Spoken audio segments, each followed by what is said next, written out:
I found out my girlfriend was sleeping with her ex. So I made her sister fall in love with me. She said, "You're too nice. Now I'm the villain in her family." You ever have that gut feeling that something's off, but you ignore it because love makes you stupid? Yeah, that was me. I'd been with my girlfriend, Jenna, for just over 2 years. 2 perfect years, at least on the surface. We met through friends at a party. She had that kind of magnetic energy that made you forget how to breathe. Wild, loud laugh, knew every lyric to every throwback song, could talk about movies and conspiracy theories for hours. I was hooked immediately. She was my first serious relationship. Like, this is the one I'm going to propose to serious. I wasn't rich, but I worked hard. I did construction full-time, saved up for a car, paid half the rent on the apartment we shared. She worked from home doing social media stuff for some lifestyle brand. Honestly, I never understood her job, but it paid well, and she always had brand deals coming in. We had fun, we laughed, we made dumb TikToks together. We were that couple people said were relationship goals. But underneath all that, something fell off for a while. At first, I blamed myself. I thought I was just being paranoid. She started being a little more distant, a little more secretive with her phone, but I told myself it was just stress, or work stuff, or maybe she needed space. Then it got weirder. She suddenly cared way too much about how she looked when she went out with the girls. Like full glam, lashes, heels, perfume I hadn't smelled on her in months. And she started hiding her phone when she texted, turning its screen down every time, taking it to the bathroom with her. You know, the usual red flags. But the dumbass in love in me kept saying, don't overthink it. Don't be that guy. Then one night, it all cracked. We were watching some show on Netflix. She fell asleep on the couch next to me, snoring softly with her head on my lap. I picked up her phone to plug it into the charger. I wasn't even trying to snoop. I swear to God, I just wanted to be nice. Then it lit up. One message. From a name I instantly recognized. Last night was wild. You're addictive. The sender? Her ex-boyfriend. Nathan. The same guy she promised she was over. The same dude she swore was toxic and obsessed with her and would never be in her life again. My heart didn't just drop, it imploded. It was like getting sucker punched by a ghost. I sat there, phone shaking in my hand, staring at that message. She was still asleep, peaceful, like nothing was wrong. Like she hadn't just betrayed me in the worst way possible. I didn't wake her up. I didn't scream. I didn't cry. I just shut down. It's like my whole brain went quiet, except for one cold, clear thought. I'm not going to yell. I'm going to ruin you. So yeah, I found that text from her ex while she was sleeping like a baby with her head in my lap. And in that moment, something inside me flipped. I didn't wake her up. I didn't throw the phone or cry or do anything dramatic. I just sat there, still, numb, watching the screen fade to black like it was the end of a movie I didn't know I'd been starring in. I was never the type of guy to go through someone's phone. I used to think it was toxic. If you don't have trust, what's the point, right? Well, I had trust. She didn't. So I unlocked her phone. Yes, I knew the passcode. We shared everything, or so I thought. And let me tell you something. Once you see one lie, it opens a door. And behind that door, a full-blown cheating circus. There were dozens of messages between her and Nathan. Weeks of them. Flirty texts, dirty texts, weird inside jokes they shared that made me realize how little I actually knew her. There was one that said, "I miss how we used to sneak around. It makes it hotter." Then another one. "Don't worry, he's clueless. I'll say I'm going to Chelsea's again, LOL." I swear to God, I felt my vision blur. They'd hooked up at least 4 times in the last 2 months. Mostly when she told me she was on girls' nights or working late at her friend's apartment. The worst part? She'd been with me earlier on those same days. She kissed me, said she loved me, made dinner with me, then dipped to go screw her ex. Like I was just some safe, boring plan B she kept around because I paid half the rent and listened to her podcast rants. It wasn't just sex either. She told him she missed him, that he still made her feel things I never could. Said I was too soft, too clingy, too boring. Imagine reading that from the girl you were planning to propose to next year. My hands were shaking, but I kept scrolling. I couldn't stop. I needed to know everything. Needed to feel the full depth of the betrayal before I made my move. Eventually, I put her phone back down. Didn't say a word. She woke up about 20 minutes later, stretched, smiled, kissed my neck like she hadn't just lit my entire world on fire. And I kissed her back. Because now, I was done being the soft guy. The boring one. The safe bet. If she wanted toxic, she was about to meet him. The thing about betrayal is, once it happens, something breaks in you. Not just trust, not just love, something deeper, something colder. I didn't sleep that night.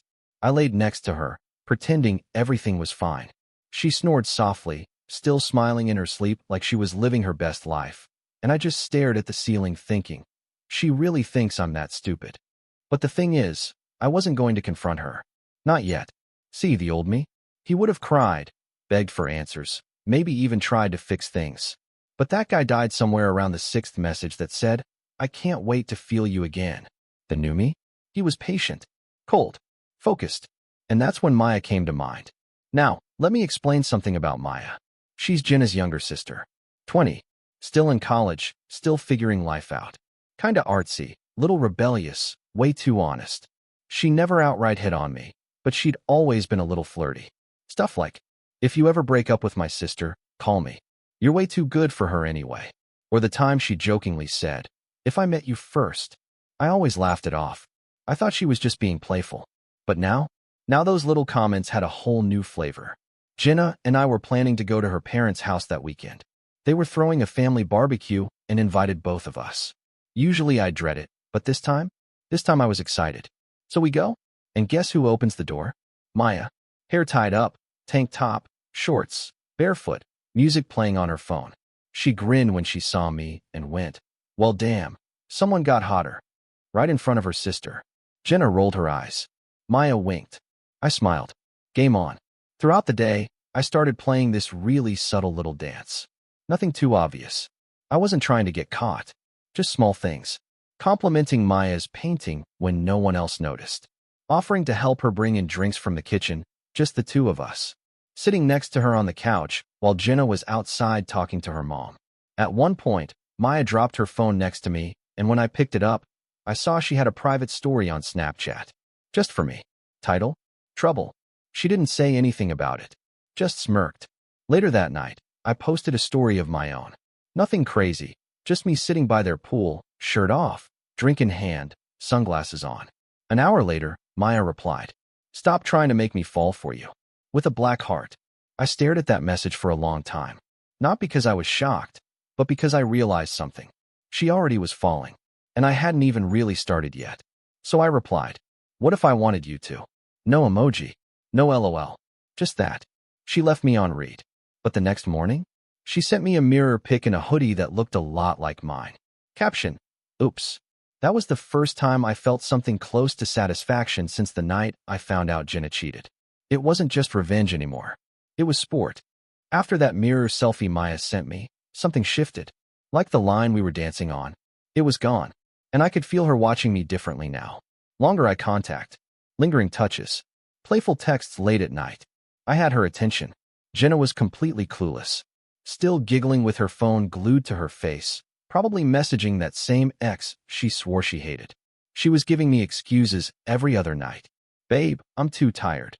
Can we just cuddle? Girls' night again, don't wait up. Yeah, whatever. Meanwhile, Maya, she was lighting up my phone like it was Christmas.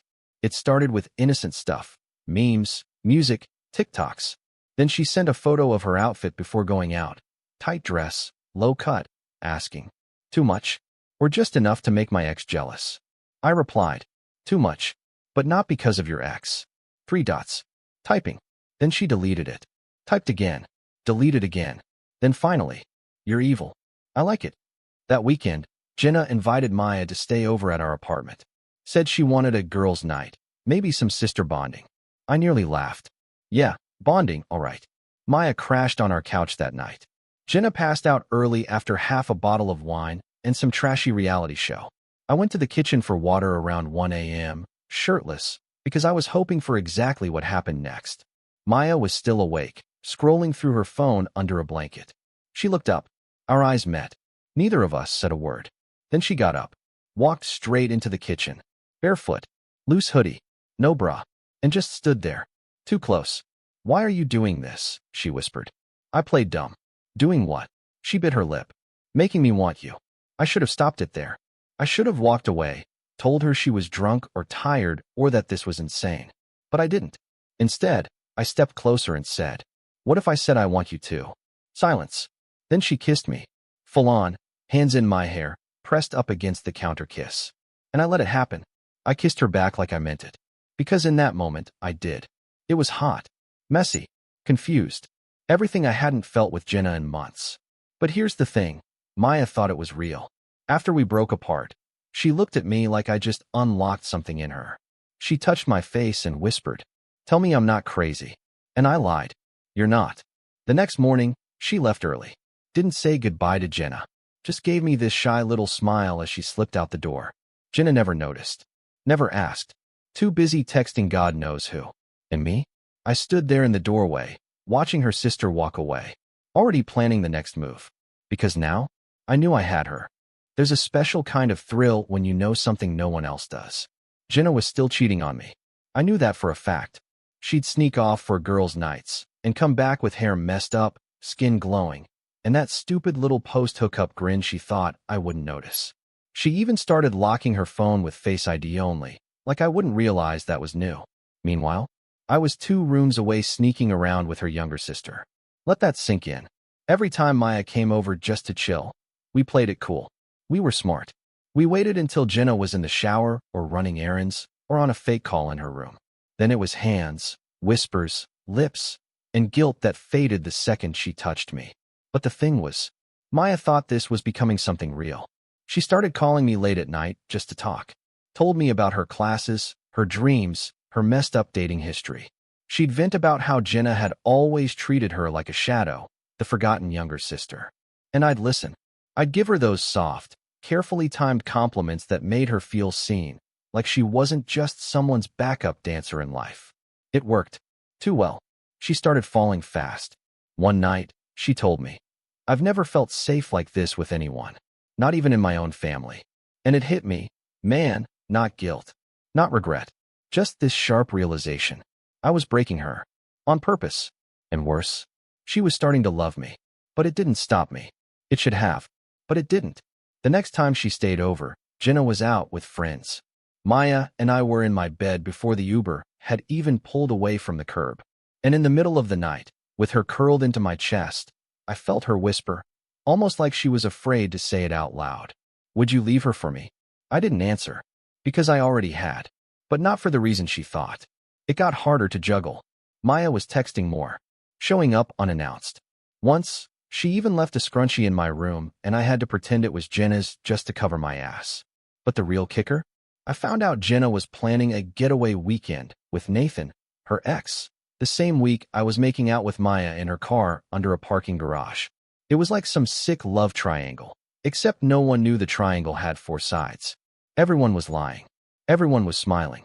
Everyone was falling apart. And me? I was still winning. For now. You can only balance 2 burning lies for so long before they both light your life on fire. Maya was texting me good morning with little heart emojis. Jenna was calling me babe while scheduling secret hookups with Nathan. And me? I was deep in it, two-faced, ice-cold, and weirdly calm. But cracks were starting to show. Jenna started acting paranoid. Suddenly, she was the one asking where I'd been, who I was texting, why I was smiling at my phone. Funny how cheaters are always the first to get suspicious when you stop playing dumb. She even asked me once, "You're not talking to anyone else, are you?" I straight up looked her in the eyes and said, "No, babe. You know I'd never do that." While Maya was literally blowing up my DMs under a fake name. She bought it. Of course she did. Because in her mind, I was still that guy. The sweet, loyal boyfriend she could screw over without consequence. But she had no idea what was coming. One Friday night, Jenna said she had a work dinner. She got dressed to the nines, heels, red lipstick, full perfume blast, and left around 7:30. She was texting someone nonstop while curling her hair, and I knew damn well it wasn't her boss. 5 minutes after she left, I texted Maya. She's gone. 20 minutes later, Maya was in my apartment. I won't lie. It wasn't even about sex at that point. It was about power. About knowing I was in control of both of their lives, and neither of them had a clue how close they were to shattering. Maya curled up next to me on the couch, and we watched some dumb horror movie. She laid her head on my shoulder, tracing circles on my arm. She whispered stuff like, "Sometimes I wish it was just us. I hate how she treats you. I see you, even if she doesn't." And the worst part? It sounded genuine. Maya wasn't just some pawn anymore. She was fully in this, feeling it, believing in something I had no intention of building. Around midnight, we were mid-make out, hands wandering, legs tangled, breathing heavy, when the front door opened. I'll never forget the sound of Jenna's keys hitting the floor. The pause, the silence, the way her purse slipped off her shoulder like her soul left her body. And then the scream. Are you **ing kidding me? Maya jolted like she'd been electrocuted. She pulled away and froze when she saw her sister standing there. Jaw dropped, mascara smudged, eyes already glassy with tears and rage. Me? I didn't move. I sat there, shirtless, calm. Surprise, I said. Jenna lost her mind. She lunged toward Maya. I had to physically block her. She was screaming things like, how long? My own sister? You disgusting little. You get the idea? Maya started crying. Full on, ugly crying. I didn't mean to. I didn't mean for this to happen. And I stood between them and said the line I'd been waiting to drop for weeks. You cheated first. I just made it hurt more. Jenna went silent. Maya stared at me like I'd slapped her. Because in that moment, they both realized I never loved Maya. I used her. I planned all of this. It wasn't just revenge. It was surgical destruction. And just like that, the lies weren't secrets anymore.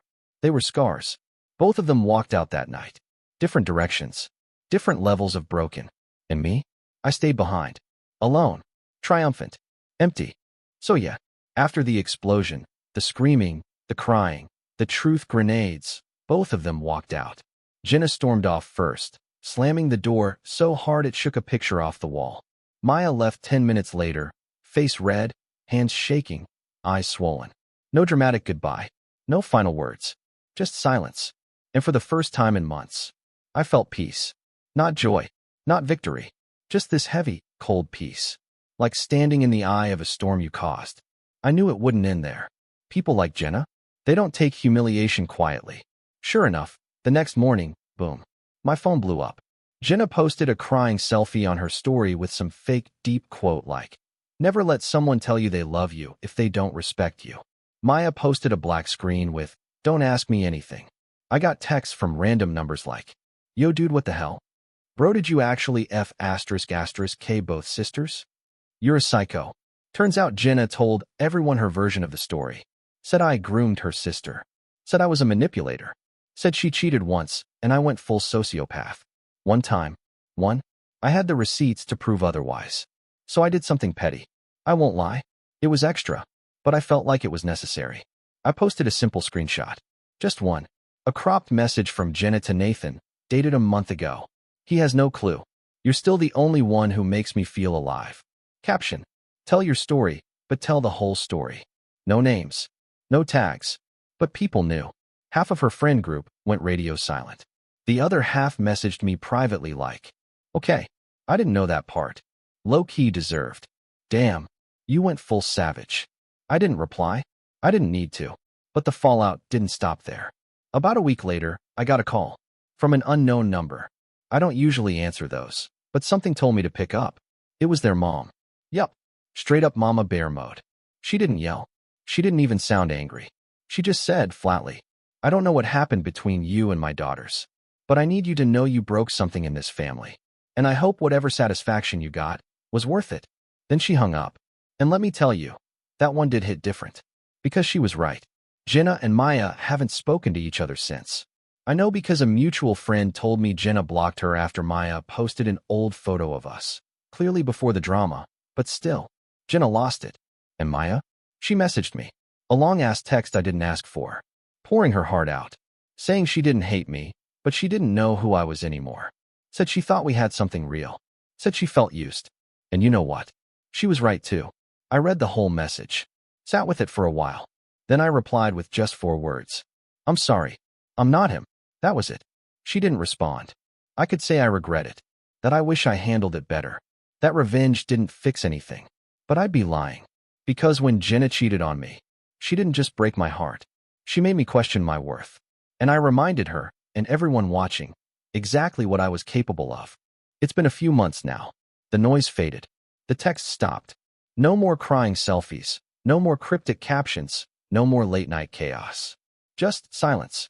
And let me tell you, silence is louder than screaming. At first, it felt like I won. I mean, in a way, I did, right? Jenna got exposed. Maya fell for me. I blew the whole damn thing up and walked away untouched.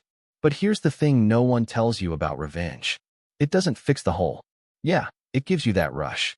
That hell, yeah feeling when the people who hurt you finally feel a piece of your pain. But after that, all you're left with is smoke. And a version of yourself you barely recognize. I think about Maya more than I care to admit. She wasn't innocent. She knew I was dating her sister, but she didn't deserve to be caught in my crossfire. I knew exactly what I was doing when I started flirting back. I knew what would happen, and I let it happen, because I wanted to see Jenna's face when she realized she wasn't just cheated on. She was replaced by her own blood. That's cold. I know it is. But at the time, it felt like justice. Now, it just feels like a scar I gave someone who didn't need another one. I heard Jenna moved back in with her parents for a while. She unfollowed almost everyone. Went private. Nathan? Apparently, even he cut her off when everything came out. Guess even cheaters don't like being cheated on. As for Maya, she hasn't posted anything in weeks. She disappeared from social media completely. Deleted the photos. Removed the stories. Like she was trying to erase me and everything we did. I get it. I'd erase me too. People always say time heals everything. I don't think that's true. Time just gives you enough distance to stop picking at the wound. I'm not proud of what I did, but I'm not sorry either. Because before all this, I was the guy who forgave too easily, who loved without looking, who let people walk all over him because he thought loyalty meant never walking away, even when someone burns you. Now I'm the guy who knows what he's capable of, and that scares me more than it comforts me. So, that's the story. She cheated. I shattered her. And somewhere in the rubble, I lost the version of me that believed in forever. But I found something else too. I don't play the nice guy anymore. Not because I'm bitter, but because once you learn the rules of the game, you never go back to playing fair.